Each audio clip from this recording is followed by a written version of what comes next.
We did a Derrick Henry gameplay on the weekend because, well, we kind of had to. But Best Team in Madden is where we do a post-game breakdown. Generally, that's what we are doing today. I did not record a ton of games this weekend. I was not really mentally in it. We did get 19 wins, so we still played well, which is really surprising because I felt terrible doing it. But the one game that we hit record on here is it presented a problem, and sometimes these games which present problems to us are very, very important. So let's go take a look at it. Let's go check out the team. It's the best team in Madden. If you're looking to build the best team in Madden, make sure you head over to MMOEXP.com to avoid the packs and save some racks. Use code CC for 5% off. Link is in the description below. Fastest coins, cheapest coins. Use code CC. We'll see you guys on the sticks. 5% off. Be great. Hey, what is going on, Madden family? Yep. Best team in Madden lineup update. Talk about there's obviously a lot of new cards. Last week we did an emergency one in the middle of the week to discuss all the ghosts, which was such a big thing, and obviously we had some more pretty big cards come along the way. So that's what we're here for. 643 likes is the goal. Make sure you are subscribed, and make sure you also check out the pinned comment for the link to Discord and the link to the Underdog Fantasy. Make sure you use the code TheActualCC. If you're going to sign up for it, you might as well do that. But let's take a look here. Let's see if we can be great today. So the team didn't change a ton. We were using Tebow last time. Still rocking a Cardinals and Raiders team. 25 of 25, right? Or basically that's what it is. Davante Adams, Cliff Branch, Devin Hester. Good receivers. Devin Hester's not the best receiver in the game either. I don't know if you guys have used him or maybe even wide receiver Dion. Same issues. Too small. Doesn't get his feet in bounds sometimes. Definitely cost me some stuff. Definitely cost me some stuff there. Which hurt. And then we have Derrick Henry at quarterback, and he's obviously the guy we're going to really be talking about. We have 10 AP on him. I used Gutsy Scrambler to help out with some of this, like his accuracy is not the best, right? So we had to try to do something there. So we've got Deep Out Elite, Gutsy Scrambler, Gunslinger, and Escape Artist for 10 AP on him. Peterson was Backfield Mismatch, Slot Apprentice on Mr. Branch, and Deep Out Elite on Hester. So, okay, they didn't drop the ball when they got their hands on it, which was very important. But things didn't always go perfect. Because we have 10 AP on Derrick Henry, we could try 8, right? We could try 8.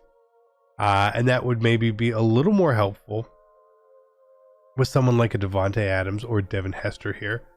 I'd probably say Hester, where you could try to get a route tech on them. I think that would probably be beneficial. That's going to be where we're going to talk about that in much greater depth here.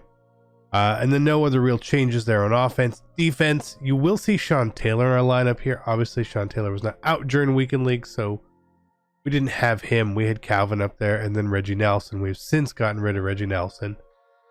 And so Sean Taylor's going to live up there. But the main thing here, still, Chris Jones is a monster. Richard Sherman is, to me, he's so good. I don't want to tell you he's that good because I don't want to have to go against it all the time. Pat P played well. Cordero played well. And then we have Isaiah Simmons up top here, who we wanted to do something with for the theme team, right? So 99 speed on this team. I don't have the Zero Chill strat card or anything like that.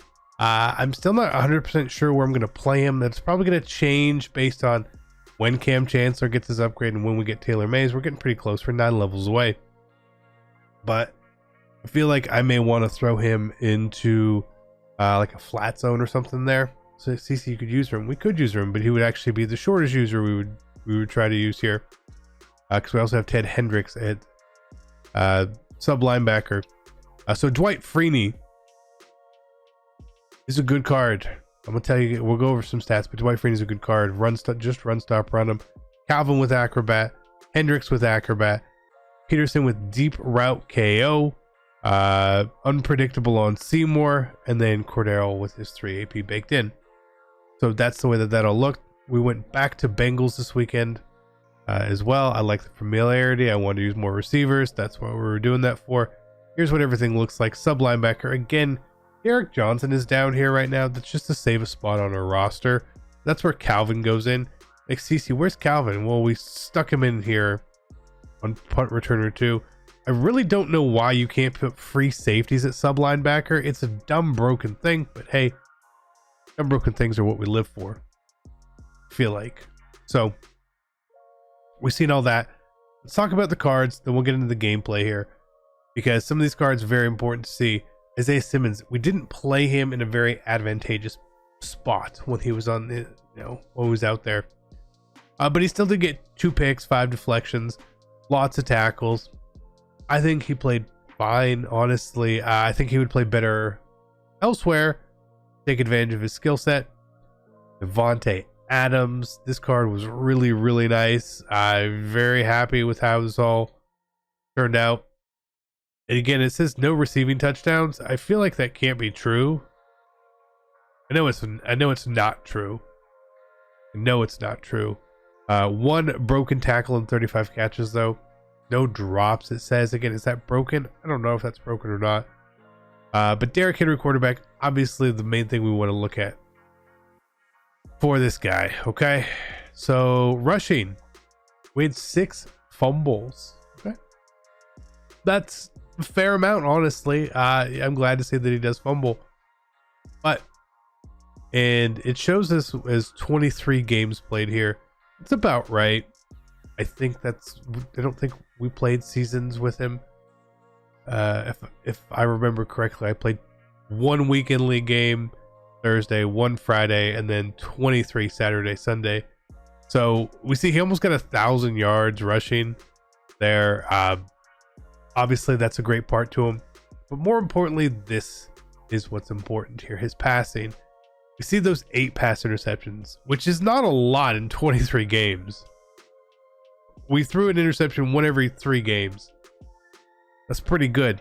I will say that of those 8, I can recall 3 directly that just lost us games. Okay? So, a lot of times with other quarterbacks, it wasn't an overthrow or something that lost us the game because we were using long range deadeye. It was bad passes by me, but I think with his scrambling ability, it helps me make some better decisions as well. And we can see his accuracy there. I want to say it's around 80% as well. And I throw a lot of deep passes, like average passing yards per attempt 19. Like, we throw the ball deep. The card's very good. It's not a surprise there at all for you. It shouldn't be a surprise. The only other card I really want to talk about, well, let's talk about 2 cards here. Dwight Freeney. Again, we use this guy in, it says 28 games here. I don't know where else we used him, but 13 sacks across the weekend league. Pretty good, actually, for the spot he's in.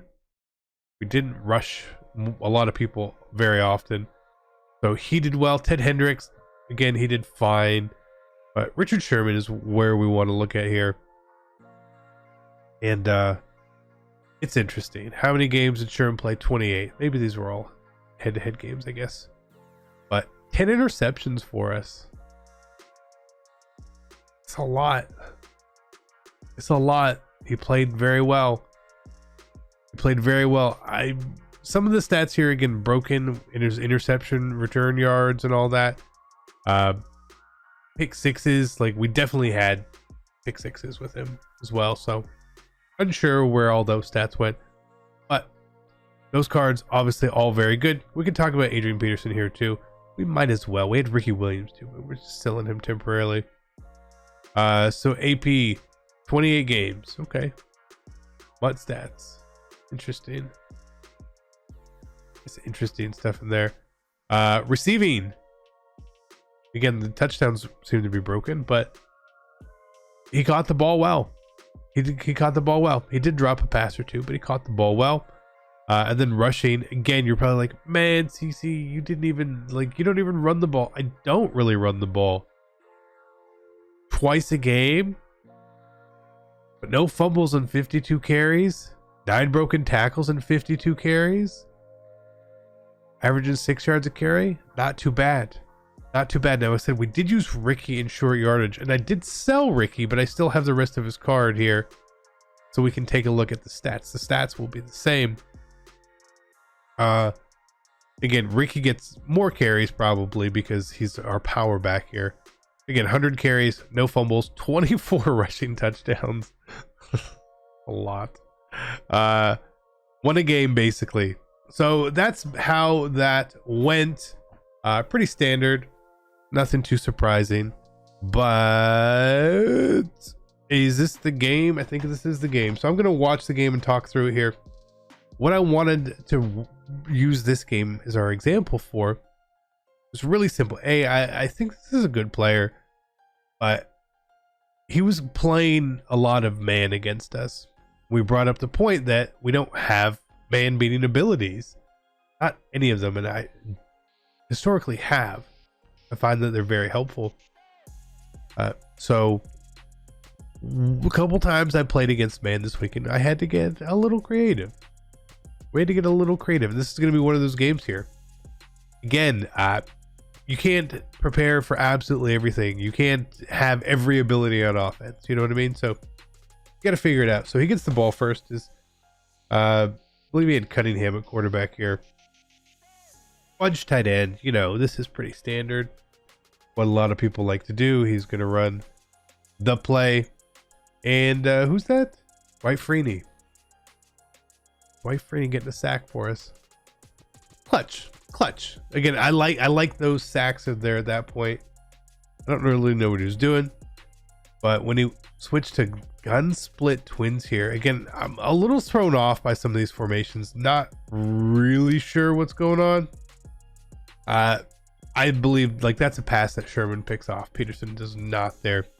Again, it was running to the wide side. It was very smart. If he ran it to the short side, I think we probably pick it off in the flat there. Just not quite all the way. But with me making a playbook change on defense, I changed to the Cardinals playbook on defense. Simply because it helps me with building the theme team, right? So I'm trying to learn some other stuff. Normally I would run nickel over G here. We obviously don't have that in this book, so it's me trying to figure some of the stuff out. You guys probably, you know, in the other games, you saw me again trying to figure some stuff out. Like I'm not really always sure what I want to do against certain things. This one, this bunch quads, it threw me off because I really wasn't sure. I didn't really know what to expect here. But again, he's going to throw it short. He's got a little bow. That's cool, right? And he's moving the ball okay. And no hate on that. And he's running so many. I mean, is this a different formation every play so far? I think it is. You know, good read to the flat. And you can't hate on that at all. When people run all these different formations, like you're going to move the ball on me to start the game. They don't really know what you're looking for just yet. Again, not quite there. If that was Sherman, I think that's a pick. Good flood call there. And then it goes to deuce close. Again, he's just, I don't know if this is Ask Madden or he really just has plays he likes from all this stuff in here. So, all right. When most people form into deuce close, they want to run the ball. So that's fine and fair. And then he comes out here again. Me trying to just bait him here. And it's just a really bad pass. I wish I could take credit for good defense here. But he's just throwing that running back route. Not that there's a lot else open, right? So again, sometimes we can't always fault people when they make a bad pass because maybe they're just not looking. But if he's patient here, he has the right side open, but he's not patient, so that's okay. We're going to set up all our plays, and he's going to come out in double A gap. Right? Double A gap, again, fine little defense for what it is. But when someone comes out with man on these, it really throws me off sometimes. And see, we don't have the separation there. I'm throwing that because we're going to get hit. I feel like it's open. But at the same point, if you told me that got acrobated, swatted, picked, I would have believed you. Like 100%. So I'm going to go to like my plays, and we see the running back out route, which normally does great for me. Locked up. Locked, like completely locked up there. I don't know if he was actually manned up or he was just in a hard flat there, but he was in the right spot. Like you can see, like we are just kind of stuck right now. But we're kind of stuck. The crossing route was going to be open there, but throwing it from the short side is a little dangerous if it's close.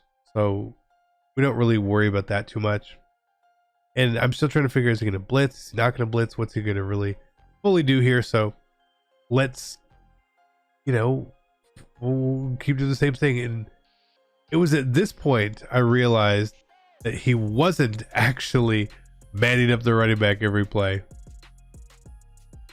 All it took was his flat zone running ahead of where my running back was, as opposed to on the same path and pattern and timing, because he got run into. So I leave the running back wheel route here and was thinking like, oh, this is going to be wide open, but it's manned up or something there for Jan Brown. We throw a wheel. I'll throw that all day against that type of coverage with the linebacker there, right? Why wouldn't you? So we're really having to work here. And then AP breaks through. We get 7. Okay. Again, we had to work a lot. He was doing some different things, and it made me uncomfortable. It had to be a long yardage drive, which can be tough sometimes. So again, we're just going to kick the ball off to him, and we'll get back to his possession here. And again, when these guys, I'm trying to know exactly what he's doing, but he's running a lot of these plays not how I would run them. Like that was basically stock for the most part. The wheel route and the post just running into each other, so it's a bad setup, but it is what it is. So he's gonna make some proper reads here. I am still guessing, honestly. Like, what was he just gonna run mesh spot this certain way over and over and over? Do I need to change the depths of my flat zones? What do I really need to do? I know the best plays and the best combinations of setups and stuff here, so I feel more confident. But then he switches to this, and I mean, I used to love this formation myself, Trey Y flex. Not so much anymore, but it still has some damaging plays in there for sure.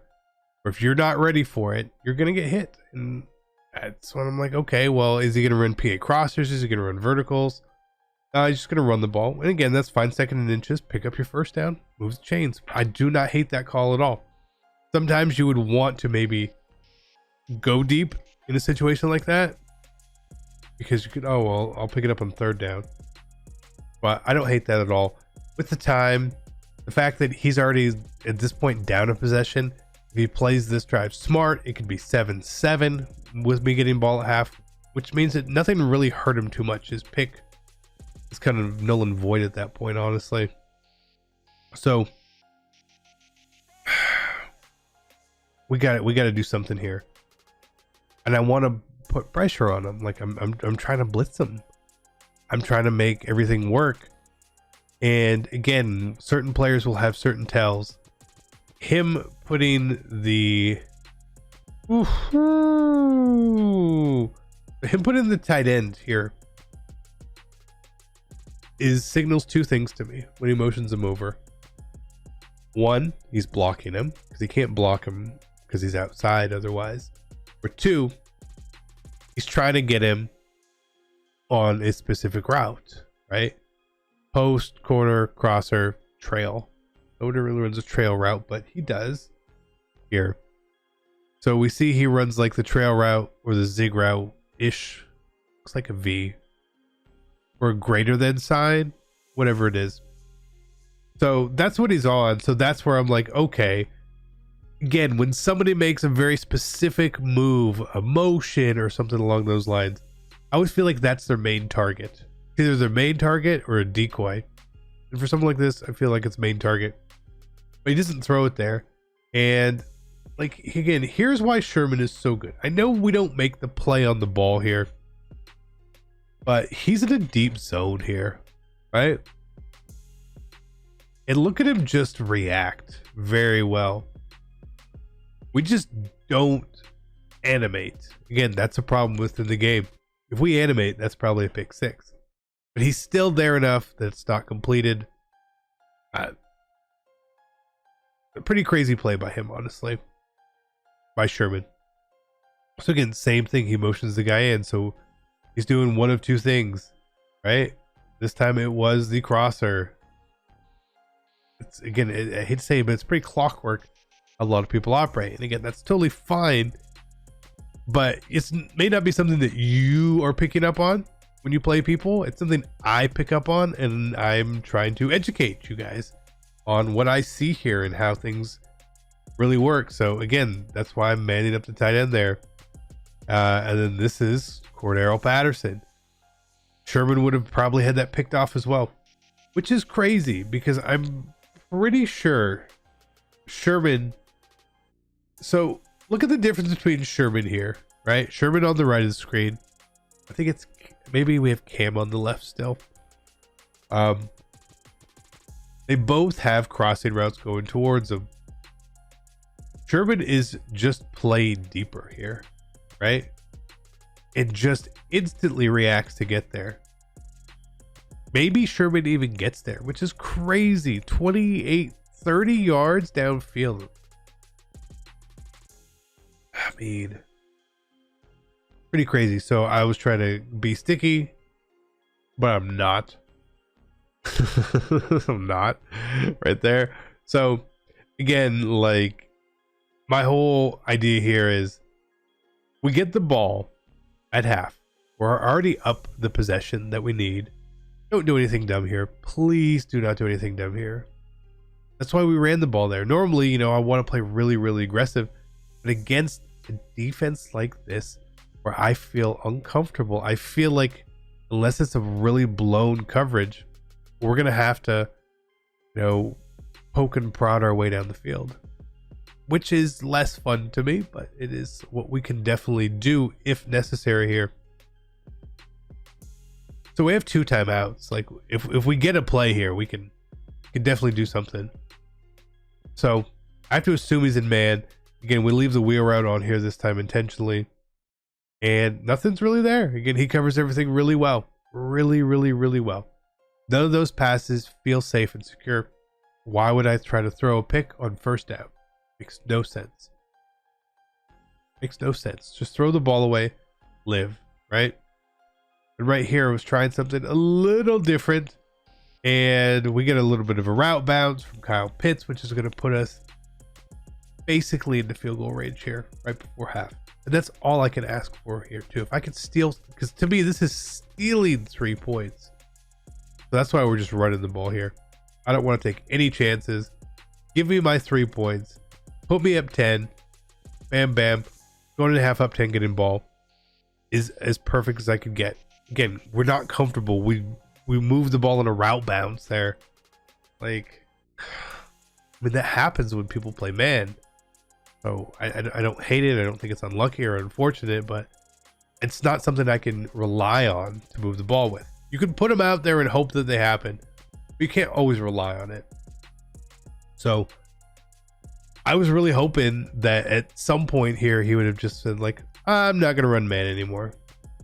I'm just going to go to cover 3 or something. But the way he's using that safety, bringing him all the way down, there's no way he's in cover 3. So he's giving me a really, really easy tell that he's going to be in man. And I don't know if he cares that I know. He probably doesn't care that I know. Things would be a little trickier if he did.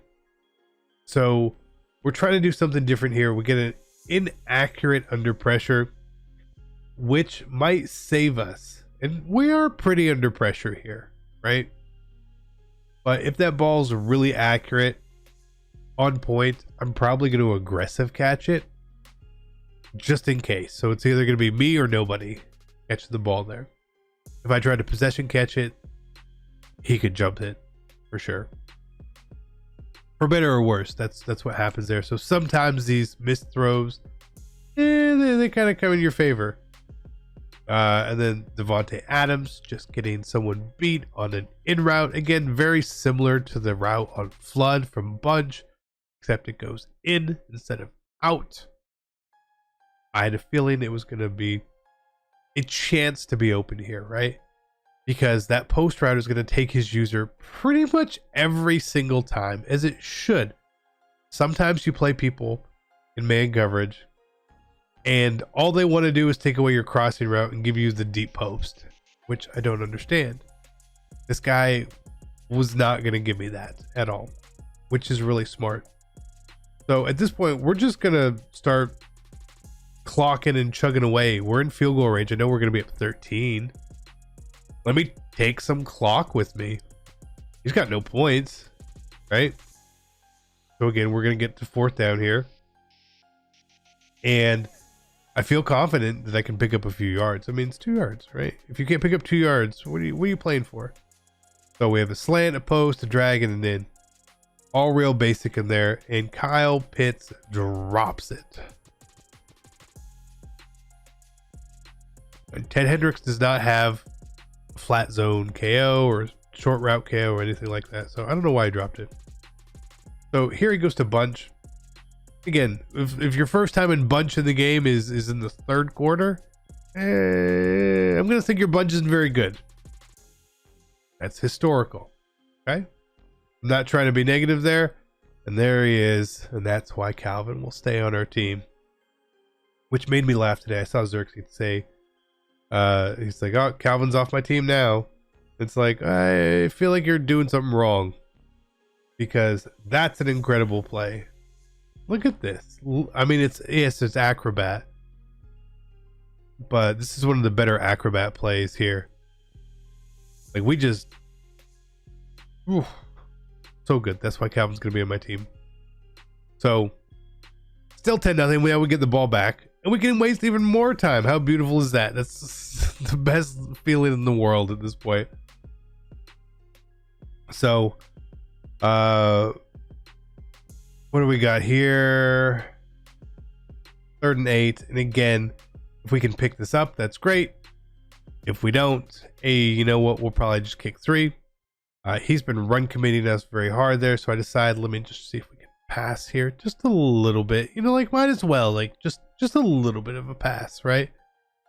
Maybe something will be open here. We're on the same concept that we did when Pitts dropped the pass, but I feel like this should be okay, and we're able to escape out and use a little bit of stick and go down, and he quits. So a game that was never really in control for us and gave me problems. A lot of those passes just not open. We made it work. We fought through it, and it helped me, especially going into other games, because this was the first time that I'd played it without, having, I feel like, the advantage on the route running. So I was more ready for the future games that I play the rest of the weekend here. So keep that in mind as you're putting all this AP on guys. If you feel like you have trouble with man, you may want to have one route tech out there. I would suggest 2, so they can't just cover you manually, but it's a tricky spot with the AP. So love you guys. Be great. Good luck. I'm out. Peace.